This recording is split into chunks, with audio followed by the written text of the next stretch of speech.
In today's video, I'm really going to show you 5 editing mistakes that could be potentially destroying your growth as a small YouTuber. Better yet, I'm actually going to show you 2 really easy things that you can start implementing that's going to save you so much time when you're editing. Literally, the amount of time that you're going to save in your editing, you can make an extra video a week. But what's even cooler is I'm going to give you a simple guideline that you can follow to make sure you're not over editing your videos. And yes, there is such a thing. So if you've seen other editing videos and you are 1000% sure that you don't make any of the mistakes that I'm going to go over in a little bit, and you already got your editing process down to a science to where barely takes you any time to edit, but your retention or watch time is a little low, then you may want to stick around because you may be falling victim to over editing. By the way, to be clear, I am 100% guilty of making all of these mistakes. Sometimes I still do. So I don't want anyone watching this and then feeling bad because they're like, oh my God, I make all those mistakes. Like, nobody's perfect. We're all humans. We all make mistakes. Don't be too hard on yourself. It's only a video. So the first editing mistake that most new YouTubers make, myself included, is leaving in too many ums and uhs. Why is that bad?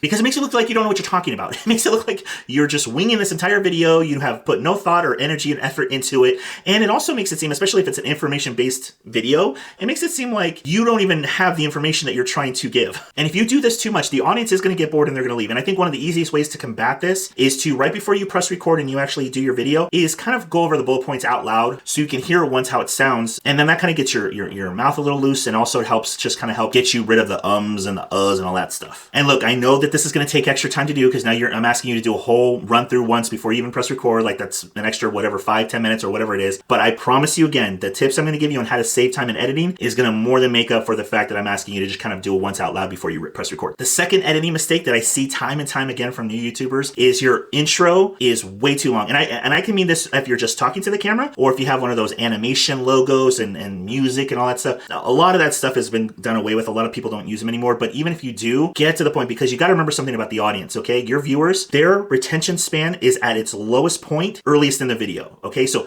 as the video goes on more and more, you kind of build up goodwill with them and you build up their attention span. But in the beginning, you have like seconds before they're like, I'm out. So you don't want to lose them with some like intro video. Just get to the point as quickly as you can. The third editing mistake I see often, and I've done this myself even recently, I feel like I've done this, is using B-roll where it really doesn't make sense to have it, okay? And I feel like this is done for either one of 2 reasons. One is you just thought it would be funny or interesting to put this image in, even though it didn't really make sense for what you were saying, but you just really wanted to put it in, so you did, and the viewer gets confused by it. Or the other reason you might be putting in stuff just randomly for whatever reason is because you're trying to cover up an edit. You're trying to cover up a mistake. Either way, you can do that for that reason. That's not a bad thing, but just make sure, if that's why you're doing it, just try and put up a B-roll video or graphic or image, whatever it is. Make sure it makes sense for what you're talking about in that moment in the video. And this actually ties in perfectly with my first time-saving editing tip, which is set up your library ahead of time. So what I mean by that is, like, whatever editing software you use, have all your B-roll footage, your transitions, your titles, your music, your sound effects, anything that you think you might use or you know you're going to use, you often use them in every video, whatever it is, and just have that set up in your library ready to go, so that way you don't have to go and pull it and find it. I also think one of the best things that you can, again, save time in editing, it's more pre-planning, but it saves you time in editing, is actually outlining your video with where you're going to put in, I'm going to put in a sound effects here of this, I'm going to put in an image of this, I'm going to put a graphic of this. When you write that all down and you see your outline and you know where you're going to put stuff, then before you even press record, you can go get that stuff and have it ready to go. So literally, when you're done recording and you take your SIM card or whatever it is, your cable, and you plug it in, your video is ready to go in editing, all you're working on really is what you just shot. Everything else is already set up and ready to go for you, and it saves a lot of time, trust me. As a matter of fact, if you're looking for a great site to use, I'll tell you the one I use is Storyblocks. I'm not an affiliate with them. I don't get any money from them, but they're great because they have special effects, sound effects, music, all copyright free, images, graphics, B-roll, all that stuff is on that site. So you guys can check it out, storyblocks.com. Now, I still have one more time-saving tip I'm going to give for you, and I can't wait. This one's awesome, but let me get through these other 2 editing mistakes first, and then we'll go over that and we'll finish with that, okay? The 4th editing mistake that people make all the time, myself included again, is keeping in repetitions. This really is annoying to the audience because they already heard it once, and if you want to do it a second time just to make sure, for more impact, that's fine. But once you get past 3 and 4, you're going to annoy the audience and they're going to leave. Now, the 5th and final mistake that small YouTubers make that is probably destroying your growth, not hiding your cuts well, your edits well. I alluded to this earlier. So when you have a cut, whether it's because you forgot what you're going to say, you said the wrong thing, or whatever, you had to look at your notes, you need to make sure it's as seamless as possible to the viewer's eye, because when you have a jagged cut, it just catches your eye odd, you know? And what I feel like it does is it actually causes your brain to do a little reset. And so every time the brain resets, they're losing focus on what it is you were saying. So you might be making great points in those cuts, but every time you're cutting, they're not remembering what you just said, because now they're focused on this new piece that you just started with this weird cut, because their brain just went, what? New? Now remember, I have a simple guide that I'm going to share with you in just a moment that's going to let you know if you might be guilty of over editing your videos. But before we get into that, I have one final time-saving tip for your editing. Learn your hotkeys or get a special keyboard. In fact, I'm actually going to leave links in the description box below with some ones that work on different editing programs, because I know some people use Premiere Pro, some people use Final Cut. It makes it so much faster. So like I said, if you don't know what your hotkeys are, I'm going to leave links in the descriptions for some different keyboards that are just straight up, that's what they're made for. And then some overlays, so that if you don't want to spend too much money on a new keyboard, they're like little stickers that you can place over your current keyboard that show you where the hotkeys are. So that way you don't even have to remember anything. You'd be like, how do I cut? Oh, just press that, got it. Like, and it saves so much time, guys. Okay, so now that you've heard all the mistakes and you're like, Kevin, I don't make any of these mistakes, but your retention is still on the lower side, and I think most YouTubers would agree that anything under 30% is pretty low, you need to do an audience audit, okay? What is an audience audit? It's basically what it sounds like, but trust me, guys, this doesn't just work for helping with your retention and watch time. This works on growing your channel fast as well. Okay, so here's what you do. This is so awesome. You wanna find 3 to 10 channels that have a similar audience as to what you want, and then go look at a couple of their videos on each of those channels. So let's say like 2 or 3 videos from each of those channels.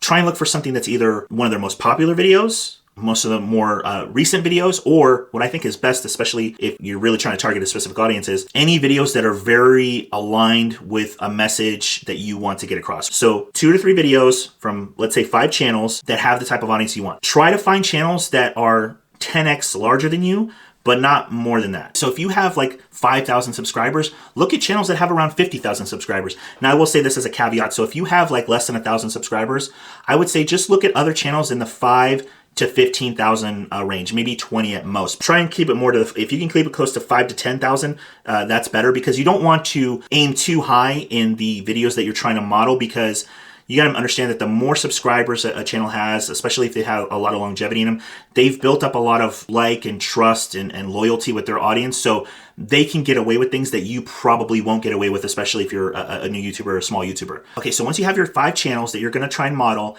and you've picked out 2 or 3 videos from each channel that you're going to watch, I want you to take notes of 4 different factors. And I really want you to write them down either on a piece of paper, Excel spreadsheet, Google Docs, whatever, just something that you can keep track of so you can measure later, okay? And you're gonna wanna look at these 4 factors. What is the average length of these videos?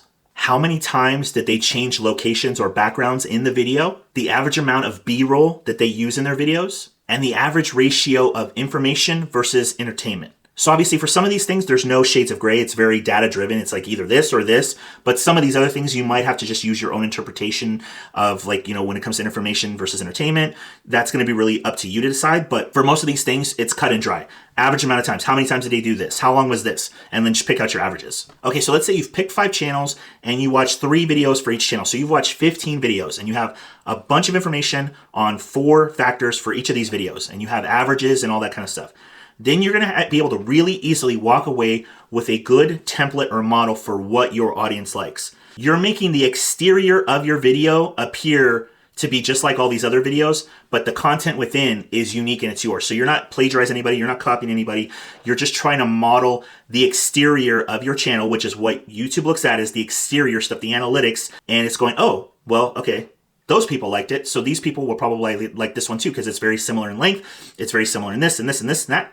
And they're going to show it to those people's audience. And now you're totally going to be able to take from audiences that's over here, and I'm going to take you. Oh, thank you. Come over here. Thank you. Now I have my own nice little audience. Now, if you enjoyed this video, don't forget to gently graze that like button, and maybe check out some of these other videos too if you want, if you're in the mood. If not, no rush. I'm not rushing you. Okay, we're still friends. No judgment. Take care. Till next time.